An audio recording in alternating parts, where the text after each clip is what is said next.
Well, hello everyone. Today is Wednesday, July the 8th, and I'm happy that you have joined us for our Wednesday recorded lesson. We are venturing into some new territory here tonight in our Wednesday series and hopefully for the next few weeks as well. And as we get into this, I wanted to just say a quick word about how I arrived at this particular subject.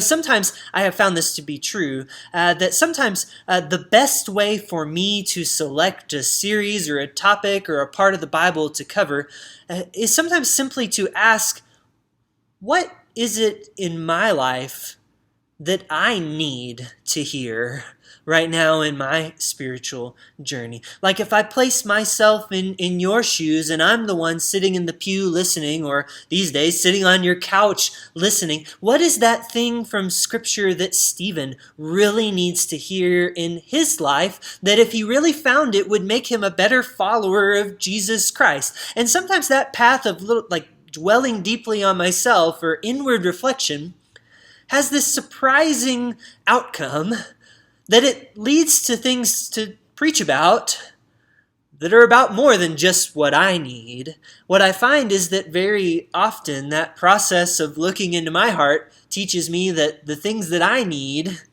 are not just me alone who needs it.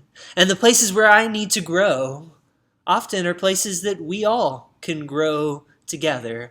And I hope that that will be the case for this series as well, because this series really has grown out of asking myself, what do I want? What does my soul need as part of my spiritual journey right now?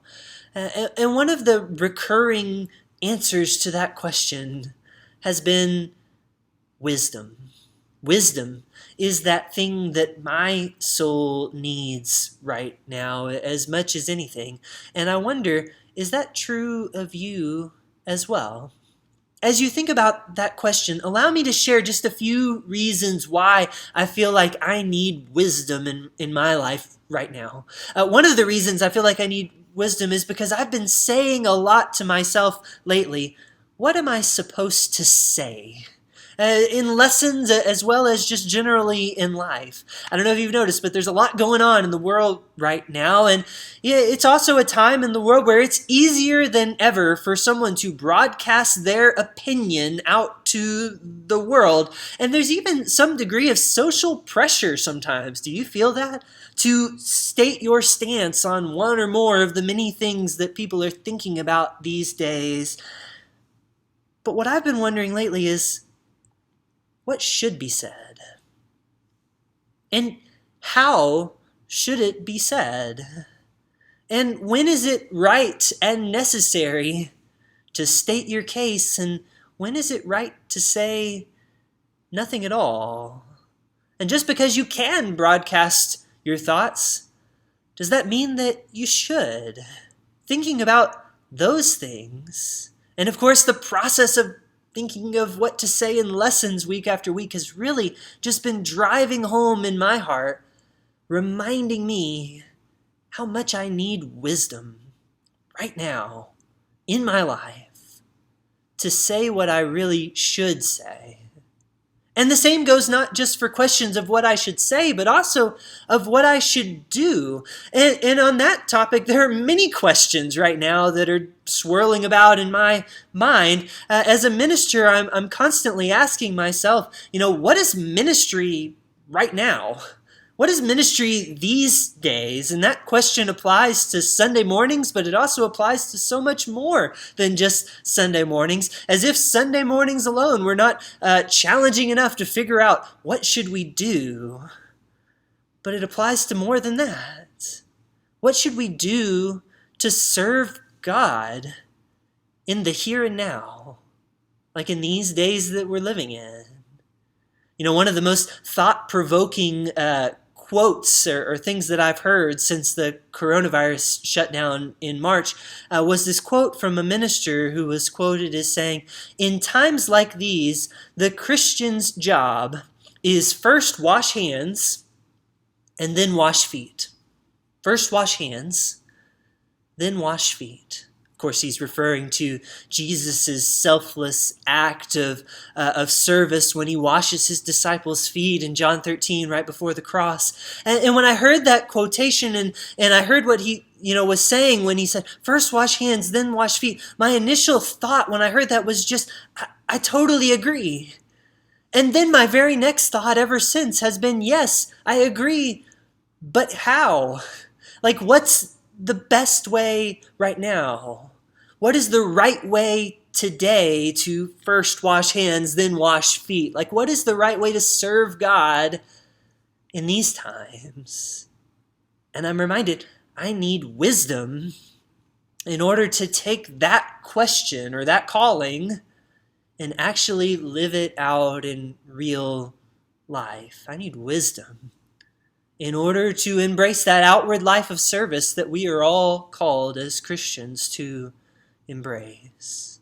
And the same goes as well, not just for what to say and not just for what to do, but also it applies as well to those things of our heart, to those matters of our heart that we deal with from day to day. Every one of us has these feelings in our heart every day, whether they are feelings of encouragement or feelings of anxiety, whether they're feelings of optimism or feelings of fear, whether we're feeling frustration or whether we're feeling peace. Having emotions in us and things that we're working through in our hearts is part of what it means to be human. It's part of just who we are. We're people with hearts. We're people with emotions. But the question is, how do we deal with those things in our heart well? Like when I have anger in my heart, what should I do? And when I have discouragement in my heart, like where should I turn?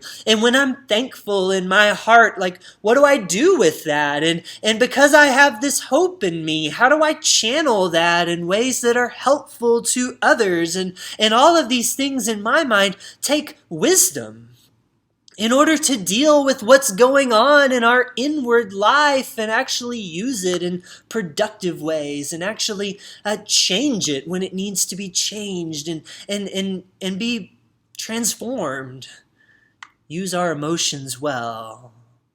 And when those feelings are strong and raw, that's when we need wisdom all the more. I need wisdom to respond to these things of my heart, this interior life that I have with God. Well, hopefully you're getting the point of what I'm doing here. I've been trying to illustrate from my own life just how much I need wisdom right now and in how many different ways. And perhaps as you hear these things, you're nodding along and you're saying, yes, I need it too. I need wisdom to speak as I ought to speak. I need wisdom to do what I ought to do. I need wisdom to deal with the things that I'm feeling in my heart. In fact, not only do I know that I need it, but I want it.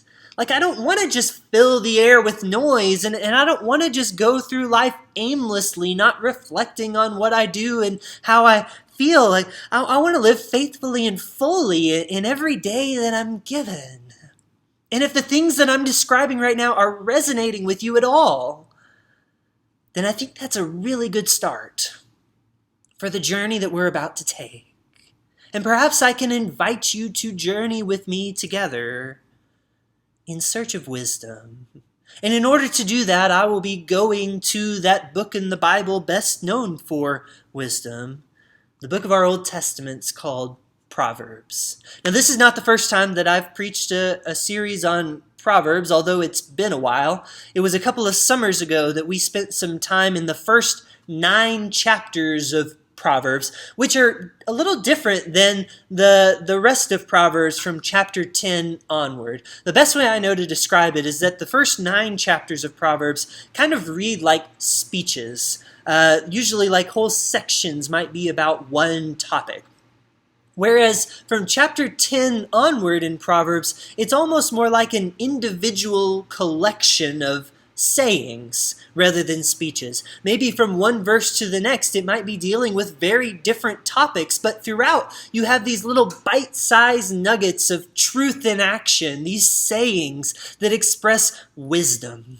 And for this series, I want to go ahead and look at chapter 10 onward and let those sayings be our guide rather than covering the part of the book that we covered a few years ago. Because I've been reading through this section of Proverbs again here lately, and I'm finding just so many things in this section that I want to underline in my Bible, so many things that I want to go back to, so many things that speak very directly and very practically to the things I'm dealing with right now, like those things I was describing. What should I say?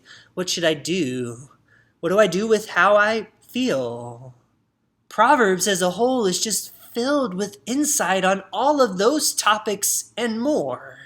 And over the course of this series, I hope that we can draw out some of that wisdom of Proverbs for all these various topics. But before any of that, before we get to what Proverbs has to say specifically about how we talk or about anger or about discipline or about friendship, before we get to any of those topics, I think there's first one other thing we ought to do that's even more basic, a first step for this journey.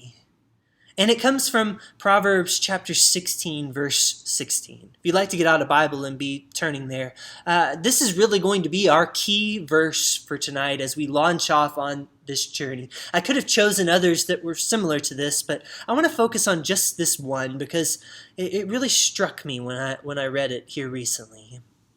Proverbs 16, verse 16. Listen to what it says. Let's consider why this would be a good start for our journey toward wisdom. How much better to get wisdom than gold?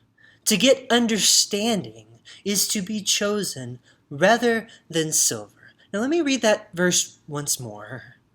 How much better to get wisdom than gold? To get understanding is to be chosen rather than silver. Now, I could bombard you today with information about what wisdom is or what the book of Proverbs has to say about 1,000 different topics. And there's going to be a time for digging into that very good information. But I don't want to get there just yet. Instead, what I would rather do to start our journey is simply ask the question, is this proverb we just read true of you yet? Is it true of you today? Have you come to a point in your life where you can say what this proverb says and really mean it? How much better to get wisdom than gold? To get understanding is to be chosen rather than silver. In other words, how much do you want it? How highly do you value wisdom? Because your answer to that question will make a difference for this journey. It will make a difference for how earnestly you seek wisdom and also how willingly you submit to wisdom when you find it, even when the wisdom we get from God's word might sometimes sting a little, because we're not living it. Even when it sometimes might step on our toes, how much do you want wisdom is going to make a difference for how you respond then. How highly do you appraise its worth in your life? These questions really matter. And I think that they make for an important first step, because in order for wisdom to be found, it must be sought after. There's a reason that the book of James says, if you desire wisdom, ask for it. Chapter 1, verse 5. There's a reason that Jesus tells his disciples, ask and it will be given to you. Seek and you will find. Knock and the door will be open to you. There's a reason that Proverbs is constantly comparing wisdom to those things that people most often want the most. Things like silver and gold, a fountain of life, a crown of glory for your head. The reason is that wisdom is to be sought after. The reason is that it's best found when you seek it with your whole heart. It's found when we learn to value it as better to get than gold, when we learn to say in our lives that it is better to gain than silver. In effect, we're asking ourselves today, how much do you want it? And for me, when I ask that simple question to myself, it leads me to ask a few follow-up questions. I'll give you two to think about. Maybe these will be useful to you as well. They've been a little difficult for me.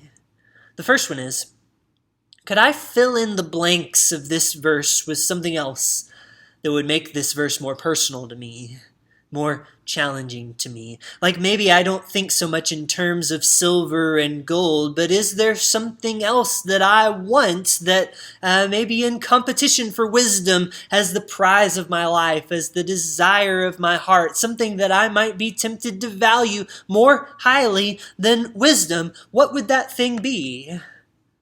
And what would happen if I put that word in this verse? Would I still be able to say that it's true of me? So, how much better to get wisdom than praise, for example? Could I say that? Is that true of me yet? Have I gotten to a point where I can say that and mean it? How much better to get wisdom than recognition or reputation or achievements or degrees or goals accomplished? Maybe that's a more challenging comparison. What about for you? How much better to get wisdom than to get my own way? Can I say that and really mean it? How much better to get wisdom than to get promoted or to get a bigger house or a better job? Or what about this one? How much better to get wisdom than to surround myself with people who think exactly the same way and will never challenge me? Is wisdom worth that much to me? You might find it helpful to challenge yourself by filling in the blank with things that more closely reflect the desire of your heart. What is your silver? What is your gold? Maybe that helps to put this question in perspective. How much do you really want it? How highly do you value wisdom? And naturally, that may lead us to the other question I'll ask you to consider today. What do my actions say about how much I really want it?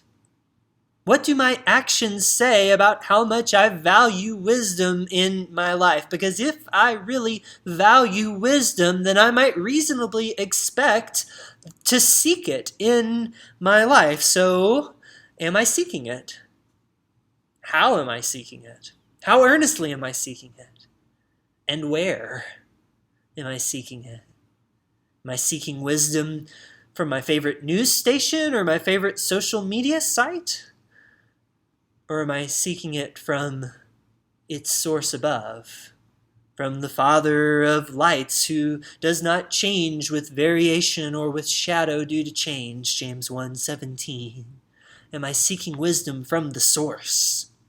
And from the best sources God has given us, like His Word, and like prayer, and like the hard-earned wisdom of the people of God's church who have been seeking to follow Christ in daily living and have learned from it, who have obtained wisdom. What do my actions say about whether I really want it? What do my actions say about where I value and the source of my wisdom?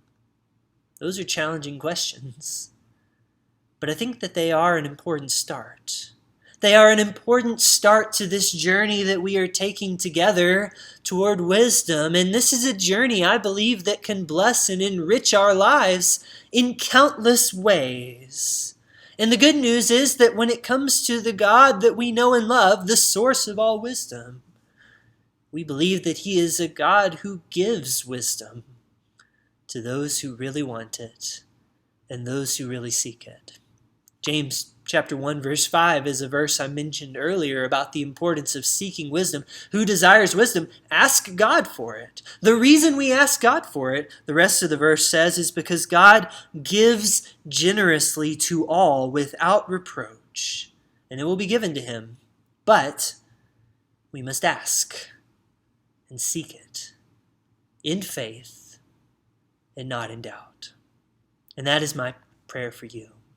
As we journey through Proverbs together, as we journey toward wisdom together, let's look inside our hearts and let's ask ourselves, how much is wisdom worth to you? And then let's seek it from the source, knowing that God truly gives wisdom generously to those who seek it in faith in their lives. Let's pray together. Lord, we love you and thank you for this day. We acknowledge that as people, we are not as wise as you are, not even close. We thank you that you are a God of wisdom and a God who desires to impart wisdom to those who seek it in our lives. I thank you for the wisdom of your word. I thank you for the wisdom of your Son, Jesus Christ, and what he showed to us by his example and through the cross. I thank you for the wisdom contained within your church. May we ever be growing to more wisdom. May we ever be desiring wisdom more than the silver and gold of our hearts. And I pray that you would give it to us so that we can live more like you. Through Christ we pray. Amen. God bless you and thanks for sharing in this lesson, and we'll see you again soon.